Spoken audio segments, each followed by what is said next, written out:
بسم اللہ الرحمن الرحیم۔ رمضان المبارک میں خیراتی تنظیمیں جس طرح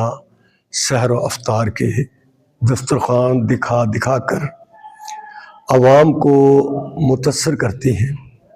اور لوگوں سے صدقہ خیرات زکوٰۃ وصول کرتی ہیں، دینی مدارس میں پورا سال اسی طرح کے دسترخوان صبح دوپہر شام کو لگتے ہیں اور لاکھوں طلباء وہاں سے مفت میں کھانا کھاتے ہیں۔ کھانا بھی مفت ہوتا ہے اور تعلیم بھی مفت ہوتی ہے، لیکن کیونکہ اس کی سوشل میڈیا پر تشہیر نہیں ہوتی،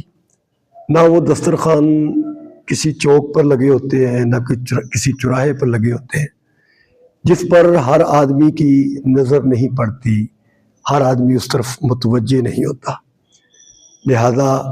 رمضان المبارک میں اپنے عطیات صدقات زکوٰۃ کی ادائیگی کے لیے ان مدارس کو بھی، اپنے قریبی مدارس کو، ان کے طلباء کو ضرور ترجیح دیا کریں، اور یہ وہ صدقہ جاریہ ہے جس کا اجر ثواب ہمیشہ ہمیشہ کے لیے جاری اور ساری رہے گا۔